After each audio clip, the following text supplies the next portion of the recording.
అధ్యక్ష, ఈ రోజు ప్రజలు నిర్ణయిస్తారు ఎవరు ఎక్కడ కూర్చోవాలని. ప్రజల తీర్పుని గౌరవించి ప్రజల తరపున పోరాడాల్సిన బాధ్యత పార్టీలపై.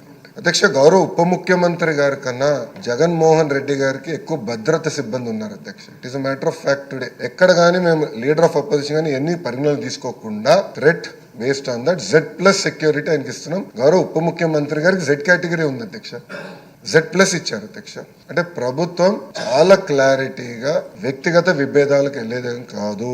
As per requirement we will provide. But చట్టం చాలా క్లియర్ గా చెప్తే మీకు హోదా రాదు అని చట్టం చెప్తే హోదా కావాలి, చట్టాన్ని మీరు ఉల్లంఘించండి అని చెప్తాం. చాలా చాలా బాధాకరం. ఆయనకు అలవాటు చట్టాలను ఉల్లంఘిస్తాం, అది తీసుకొచ్చి ఈ హౌస్ పైన రుద్దుతాం. ఆ సాక్షి పత్రిక ద్వారా రాస్తాం. నిజంగానే చాలా చాలా బాధాకరం అధ్యక్ష.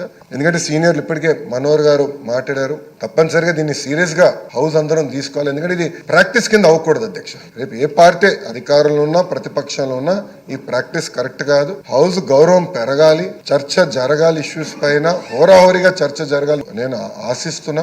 అప్పుడే మెరుగైన చట్టాలు మనం తయారు చేయగలుగుతాం, చట్టాలు కావాల్సిన సవరణలు తీసుకురాగలుగుతాం అని మీకు తెలుపుకుంటూ, మీరు ఏదైతే రూలింగ్ ఇచ్చారో అది అద్భుతమైన రూలింగ్ అధ్యక్ష. దాన్ని బట్టి భవిష్యత్ కార్యాచరణ గౌరవ మనోహర్ గారు చెప్పినట్లు తప్పనిసరిగా చేద్దామని మీకు తెలుపుకుంటూ